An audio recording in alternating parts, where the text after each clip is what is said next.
Hey, aloha guys, Eric West here, HawaiiRealEstate.org. Welcome back to the channel if you're new.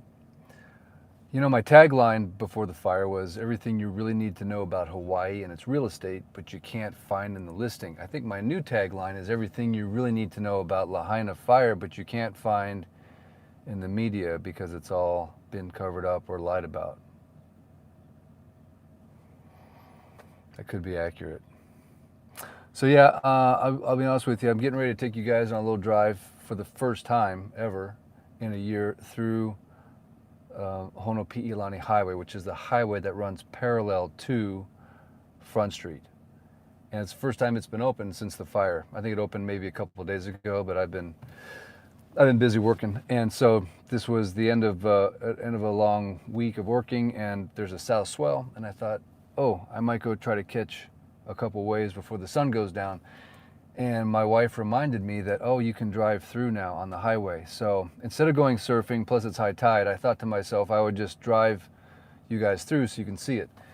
And I will admit it's kind of thrown me into a really weird space, mentally, emotionally. Just, you know, the word I think they use in England a lot is gutted. I just feel gutted driving through and really seeing it for the first time from a vehicle and a normal kind of, you know, haven't been in there in a year, literally driving on this road. Yeah, it's just weird. So anyway, it's sad, it's weird, it's unusual because you see things visually that you normally are used to seeing, and now it's like in a new place. It's like all the cues are gone, and 14 years of memories of my kids playing soccer here, or going swimming there, or a client's house here, and it's just painful. So anyway, we're gonna get on the road. So the plan is we're gonna go one way, and I'm gonna put the gimbal out the window, and then we'll turn around and we'll come back the other way so you can see both sides of the highway. I've got a big old honking truck with a lift and big tires, and it's loud. Sorry. And I've got a hitch that rattles. So anyway, sorry. Let's go. Okay. So where am I at right now? Just to orientate you, I'm right here in the parking lot, Lahaina Cannery Mall, Jersey Mike's, Boss Frogs, Long's Drugs. And across there is Old Lahaina Luau. And this is a pretty common sight, what you're seeing here: dust fences, walls, fences, checkpoints. For those of you that don't know, the whole town has been locked down for a year. And you still can't get into most of the town, but you can pass through on the highway. So this is going to turn into Kiave if I continue to go straight, which would go up the bypass. And this is the way we've been routed for a year. You could not turn right here and go into town until today, or a couple of days ago. So this is Honopi'ilani Highway, Kiave, the bypass, and now we're going to take a right into Lahaina. There's Walgreens right there, Burger King, Starbucks, Panda Express, and then over here is the Lahaina Gateway Shopping Center. So I'm going to roll down the window.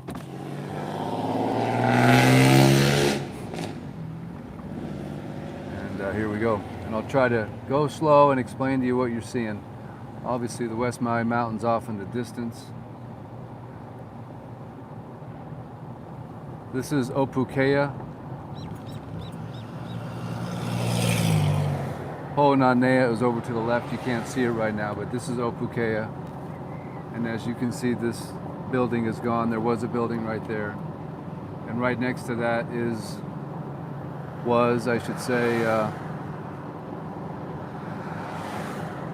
well, that's what's left of Napa Auto Parts right there. And if you remember, this was the surf shop right here.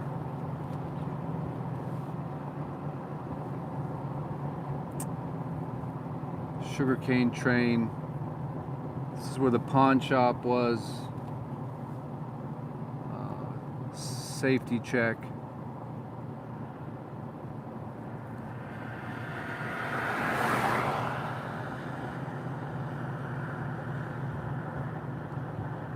This is where the Subway was, UPS store, water store, scuba shop. it's just almost hard to remember what was here because it's all looks so different. Obviously the Pioneer Mill smokestack. Here we've got the Shell Station, what's left of it. And of course the Maui County Federal Credit Union. Better than the day they built it.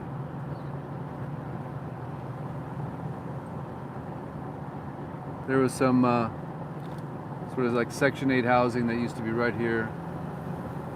And then you have the Aloha gas station, which is gone, of course.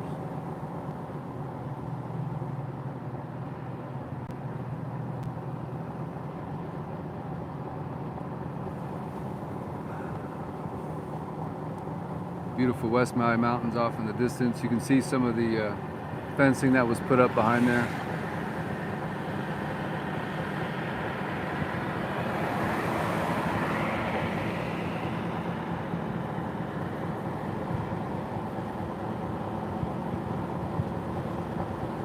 Like I said, we'll turn around and come back so you can see everything on the ocean side. Right now we're obviously looking at the Mauka or mountain side of the road.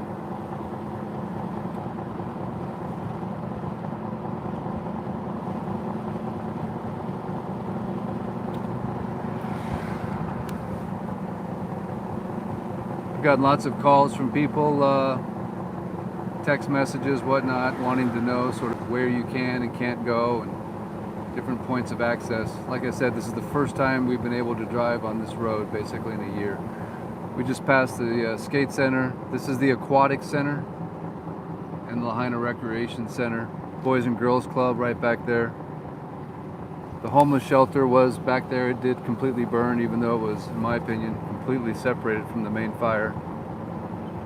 The aquatic center, the cornerstone of the community for swimming, for swimmers. Obviously, I heard it's in worse condition now than it was the day of the fire because nobody maintained the pool after the fire.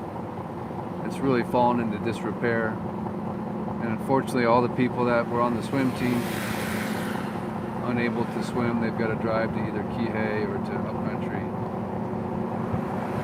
So there was some affordable housing that was back in here and a number of homes as well. They're all gone.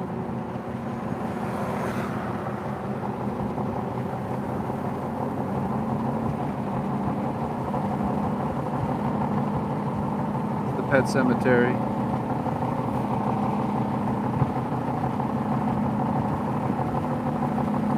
Okay, so we're coming up here, we're approaching the end of what was the closed off section of the highway. And this over here to your right is Pu'umana. What we're going to do is we're just going to come up here to Hokiokio, we're just going to turn around, and then you can see the ocean side, Makai side of the drive going through Lahaina. So I'm just going to turn around right here.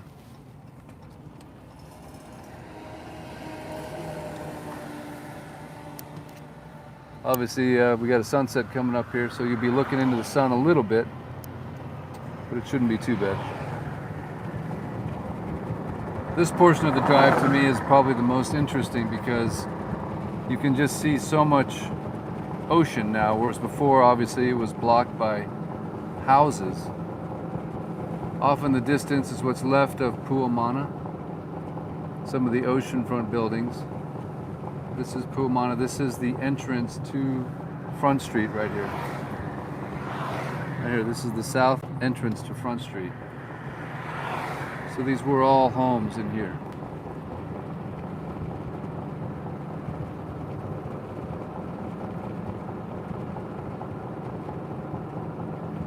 You can see that single red roofed home that's down there.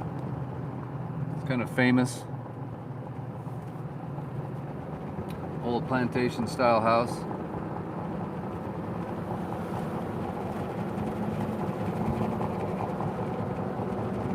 So these are just some sound walls that were put up next to the highway. So these were here before the fire.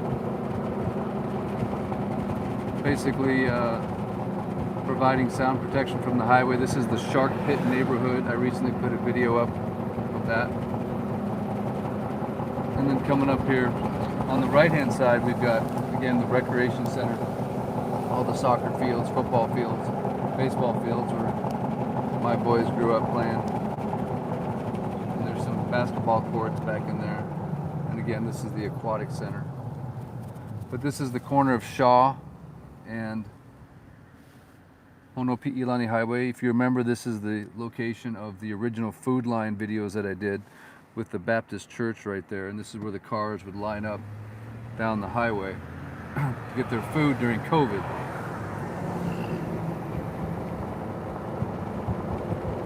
So there we are looking towards the 505 Waipu'ilani Church. The mission right there. You can kind of see the silhouette of that.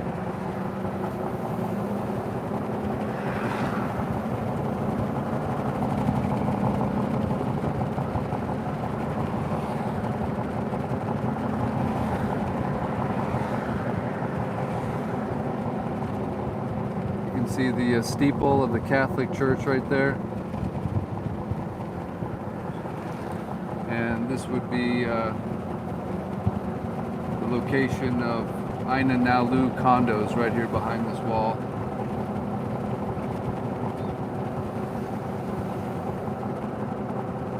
This is prison. Excuse me, no, this is not prison. It's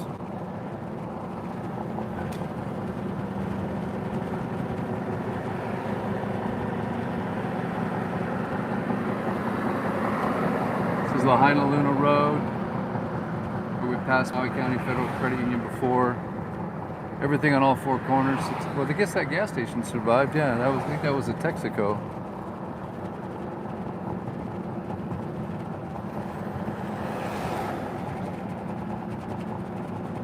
There's the McDonald's.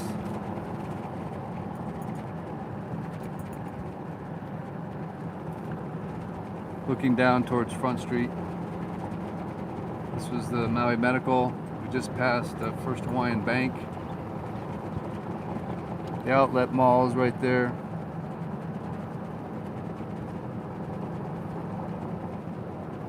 Some affordable housing right here.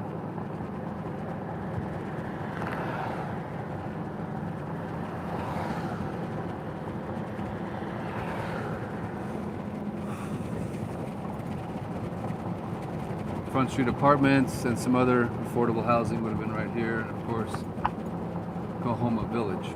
There was one home that burned right here in Kahoma Village, which was kind of random. And then there were some interior workforce housing townhomes that burned as well. So crossing over again Kahoma Stream. Now what I'm going to do is I'm going to take you down and I'm going to show you what's accessible off of the north end of Front Street. Some people have been asking me how far can you go in from the north end of Front Street. And of course some of the restaurants that are open now. Mala is open. And Aloha Mixed Plate is back. The Safeway, of course. The most overpriced Safeway in the modern Western world right there. Do yourself a favor, go to Costco.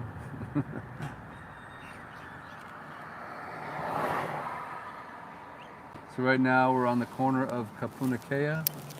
This is the Shell station right here. This is basically where the Waihikuli neighborhood begins. There are still a few homes that are standing in there, obviously, as you can see, but the vast majority of all of Waikuli was destroyed. Interestingly enough, the part that burned was where all the overhead power lines were. As soon as you get to the underground power line section of the neighborhood, which is known as Hawaiian Homes, none of those homes burned, which is just an interesting factoid. Nuku, if you remember Nuku from the channel, this is where his home is located right down here. He cannot go to his home. As you can see, it's still completely blocked off. So he's a little frustrated, he can't go. They just shut him down. There's no checkpoint Charlie or anything. They just don't allow him to go down there. This was where the new restaurant called Deck, but now it's changed to Coco Deck. We do have Mala, which is open. Honu, which is just to the south, is not open. And of course, we lost the Mexican restaurant, but that has since been turned into Star Noodle. If you remember, Star Noodle was at Aloha Mixed Plate. So Aloha Mixed Plate is back, and Star Noodle is next door where the Mexican restaurant used to be. And of course, here we have the old Lahaina Luau, which I do believe is, I think it's operational, but I'm honestly not 100% sure. So now we're heading down towards Kahoma Village and Mala Ramp. And there was a checkpoint Charlie right up here, which they have since shut down, and they've moved it further down. But you can go over here to Mala Ramp, accessing Baby Beach, scuba diving, boat tours, etc. And then over here we have the main entrance to Kahoma Village. Checkpoint Charlie used to be right here in this intersection, but they've moved it down, which you'll see here in a moment. But you can access Kahoma Village without going through Checkpoint Charlie. And then this down here is where they've got the checkpoint.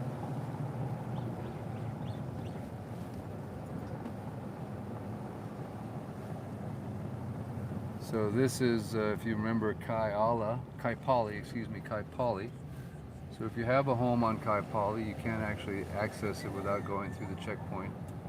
And these were, I should say, beautiful, beautiful multi-million-dollar oceanfront homes that are all gone now. And then this is the entrance to Pu'unoa Beach Estates, which did survive, which is a beautiful, fee simple oceanfront luxury condominium. So we're just going to turn around here real quick.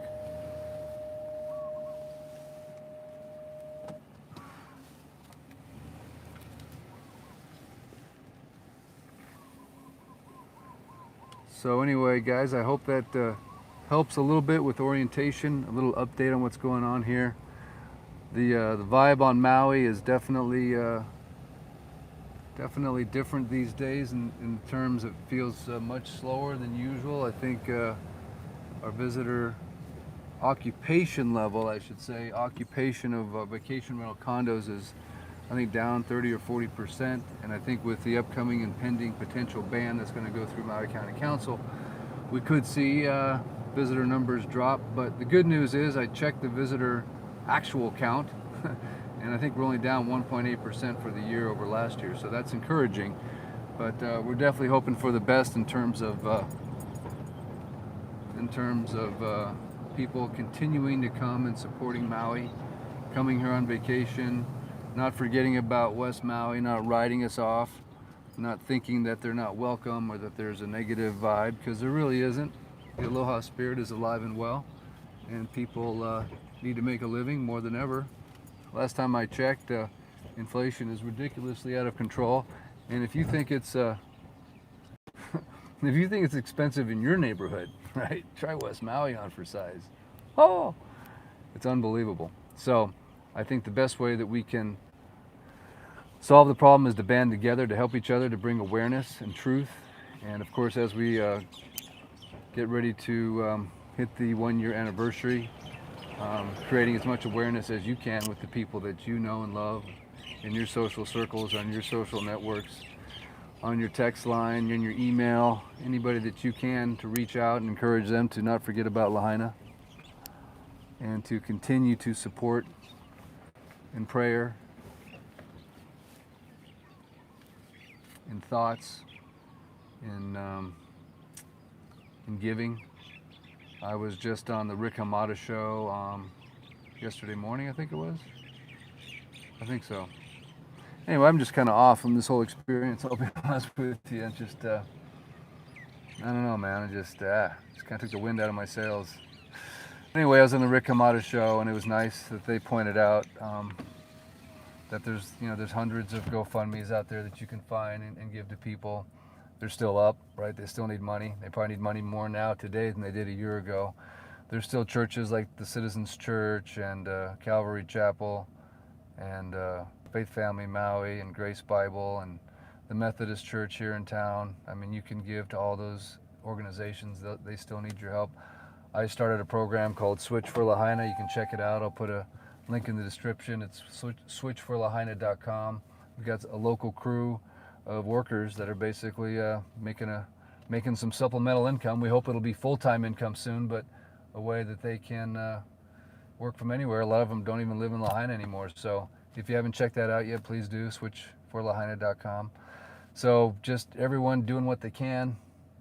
Somehow, I think will get us across the finish line. I know a lot of you guys probably heard about that $4 billion that was awarded. I've asked a few people about it that are in the know, and they're like, yeah, it's just, you have to sign off your future claims, and I don't know, it's all just, sound bites that don't mean a whole lot to the people that are suffering here, and I don't know what the answer is, but I'm hopeful that good things will come in the future. Maybe a new political turnover is what I'm hoping for. That was sort of my message when I was on the Rick Hamada show. The Freedom Hour was like, look, the people that were responsible for this, not responsible for the fire, but were responsible for the response to the fire, I don't think they should be in power anymore because it was handled so horribly. That there should be a new crop of leaders that come in that'll rebuild the town, because I think they failed the test. And so why those leaders are still in charge is, quite frankly, not right. Talked to a guy this morning at the Ridge. I have new listings, by the way, coming up in the Ridge Villas, Kaanapali Hillside, Kahana Ridge, 2 homes, beautiful homes. Maui Kaanapali Villas, Hale Mahina. So keep an eye out, please. I've been working hard. But anyway, I met a guy this morning. I run into people all the time, and they're like, oh, Eric, I saw your videos. Thanks so much for sharing. And man, it's like the news has died. But this particular gentleman, he walked all the way from Kaanapali into Lahaina the morning of the fire. He took hundreds of pictures. And something that he told me that I had not heard before is that he said there was water meters all over Lahaina town that were spraying water everywhere, and the streets, he showed me pictures, were flooded with water. I just thought that was interesting. I hadn't heard that before, but he's got the pictures to prove it. He's going to send them to me. So anyway, I might post some of those pictures coming up here. So anyway, while I got you guys, while you're here, don't forget to thumb up the video, like it, share it, subscribe it, put something in the comment. The channel with 225,000 subscribers still is completely shadow banned. The numbers just drop like stones every single month, every single week. But whatever, I don't care. But I would like to keep awareness going for this beautiful island and what's going on here. So if you wouldn't mind subscribing and sharing and commenting, that helps fight that shadow ban. But while I got you here, let's go down and check out Baby Beach. Let's do like just a quick little Maui fix. Just to maybe end it on a positive note, because honestly, driving through there, I drove it first before I did the live because I just wanted to kind of plan it out, and it's like what energy I had just was like sucked right out of me. It was weird. Just weird, man. I don't know. I think part of it is, they put the barriers up, they put the fences up, they blocked the whole thing so you couldn't see it. So it's like, I have been in the town, obviously, and shot videos for you guys because I got hired to do a job. So I was in there, but that was different. That was like, I was just like, trying to, watch, I'm shooting videos and I'm kind of undercover-ish, because you can't take any pictures. You can't stop. You better not. Maui County calls me, hey, why'd you put those videos up?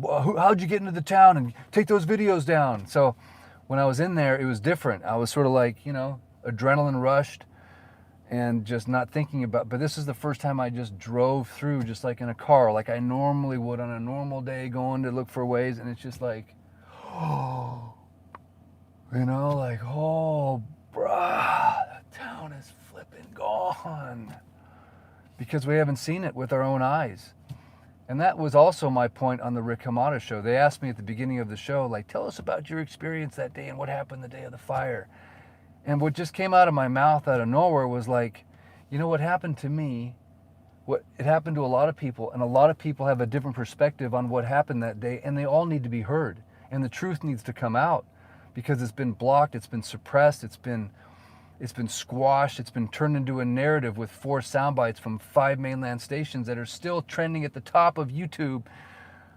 And it's just like everyone's story needs to be heard. People need to be disposed. Depositions need to be taken. The truth. The guy I met today that walked through the town and said the water meters were blowing up and there's water spraying up in the streets. My story doesn't really matter as much as the story of the truth. And that truth needs to come out. And that was my message for the Freedom Hour with Rick Hamada. I mean, I don't really know who the guy is. I don't know much about the show. I get calls and requests to be on different shows. And it's just like, look, it's not about me. It's like, I'm just a realtor with a YouTube channel, and I just showed some stuff. But it's not about me. It's about all the people that have real data that were there, that work for the government or the fire department or the police department, or those people need to come forward so we can get to the truth of what actually happened. You know, because I'm not buying it. I have a shirt I used to sell, but they made me take it down, like literally. Teespring. It had a picture of the fire, and it said, "Not a natural fire," and on the back it said, "I'm calling BS." And literally, I had to take it down. I got called by Teespring, and they took it down. It's like, how does that happen? All the other shirts are good. You want to buy a Dakine shirt? Go for it, but not the one that says, "This is not a natural fire, I'm calling BS." So it's like suppressed. They're suppressing the truth. And that breaks my heart even further than it's already broken. Because, you know, like I said on the Rick Hamada show, I said, you know, it's bad enough that these people lost everything. Their home, some people lost lives and children and relatives. They lost their jobs. A lot of these people were just not insured. They had everything in their houses, cash, diamonds. And then after it, to add insult to injury, to spread salt in the wound and just rub it in, is like, you can't go to your house. You are underinsured. FEMA's giving you the runaround. If you are a homeowner, you get no benefits. If you're homeless, you know, no offense, homeless people, but they did a lot better than the homeowners. So the screw job, the bureaucracy, the BS, it all just is like salt in the wound. I haven't seen one thing happen that I've heard back and feedback from people that they were satisfied with. It's just been one, you know, pardon the French, one shit show after another. And now the fact that they're like, oh, we want to shut down vacation rentals, we want to make them illegal so there's more housing. It's like, that holds absolutely zero water. Zero. I mean, less than zero. Those places are not affordable. Even if they cut the prices in half, they wouldn't be affordable. Insurance rates have gone up. That's a horrendous, you know, thing that's happening. How can the insurance industry, they're supposed to be regulated, right? How could they have like insurance policies going from $120,000 a year to $1.2 million, like going up 10 times? That shouldn't be legal, but that's what's happening. So they're getting all the money basically out of the condominium owners. The insurance companies lost money in the fire, and they're just going to get it all from the condo people. It just goes on and on. So anyway, yeah. A year later, and it seems kind of like it's, you know, the fire is still happening, right? There's still a fire burning, and the fire now is against, you know, the average guy, the worker bee.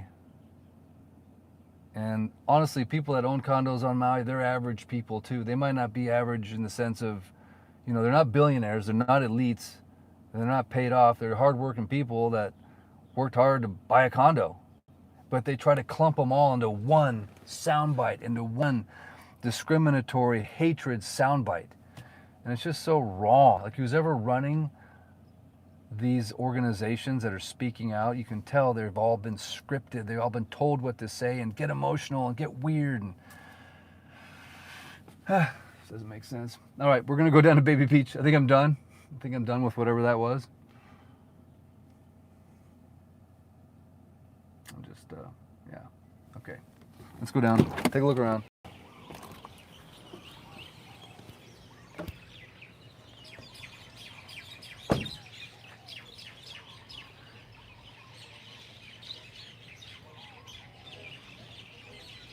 I'll let the microphone just tell the story.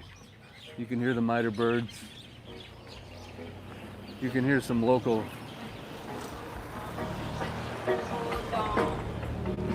tunes coming in from the jacked up tacos. Oh, I didn't realize that we got some breaking waves out here at Mala.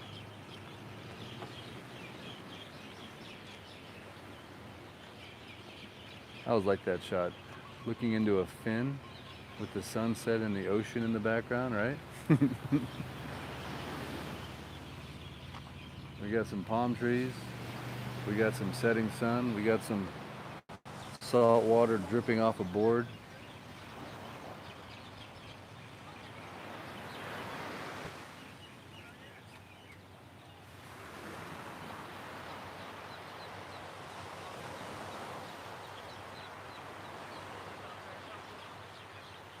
Does it make you want to go surf, guys? Makes me want to surf. And I got my surfboard in the car. I'm ready to go.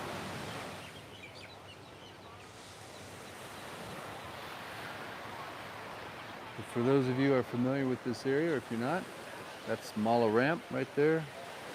I think one of the most beautiful, iconic pictures you can take. Go to the bottom of the ramp and take a picture of the ocean. They never rebuilt it, but I think it was destroyed during Iniki. This obviously is where a lot of the boats launch. That guy's got a serious rig, huh? Oh, that makes my old 22-foot Glastron look like a kid's toy. Look at that thing. Man, I like Trey. He's a monster. And then we've got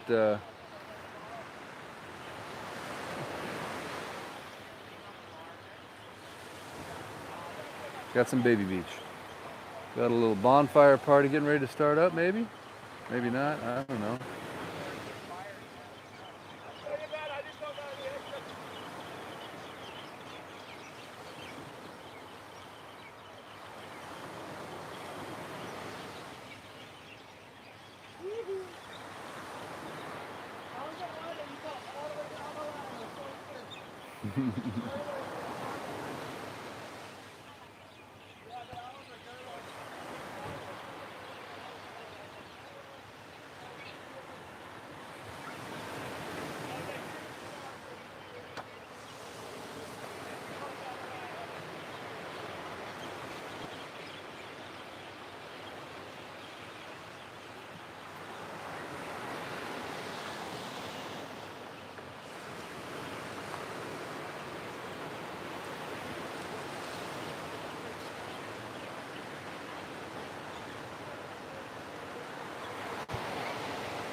What do you guys think?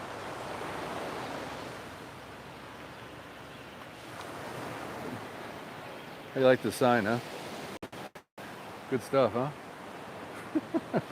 Welcome to Maui. Now go home. One of my favorite bumper stickers was, enjoy your vacation on stolen land. What else cracked me up?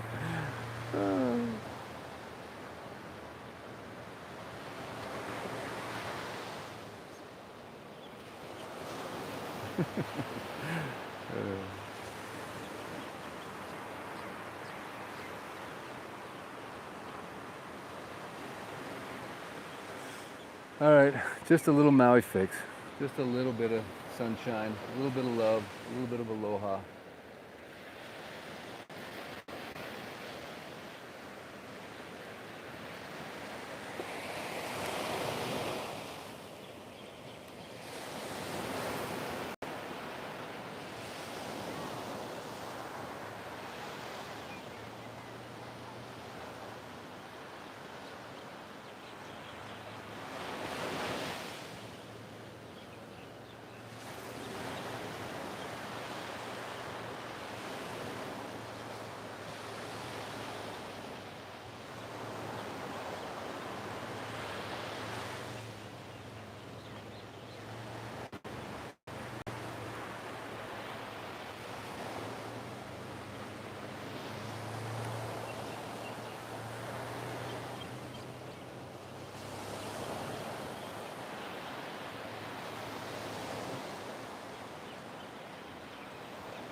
Nice, huh?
Yeah, the time is 6:48.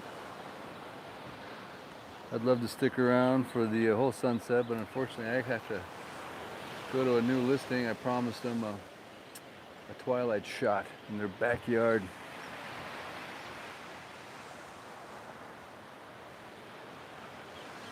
There we go. Got a bodyboarder out there somewhere. Look at that. Either that or he just never stood up on board.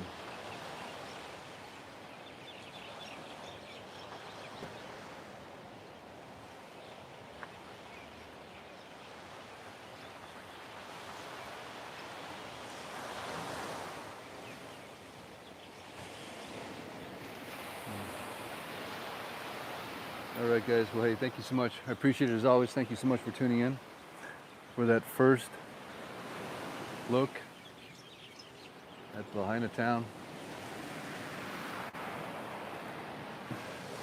Trying to keep the smile on the face, trying to stay positive.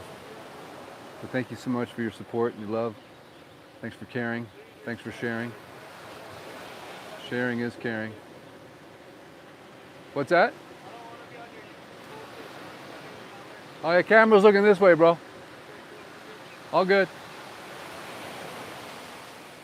Ah, lovely. He didn't want to be on camera, but I told him the camera's looking this way. But thank you guys so much for tuning in. I appreciate it. Much aloha. Much aloha to him. And next time you're on Maui, love to connect. And keep the prayers going up. And please don't forget about Lahaina. Until next time, Eric West out.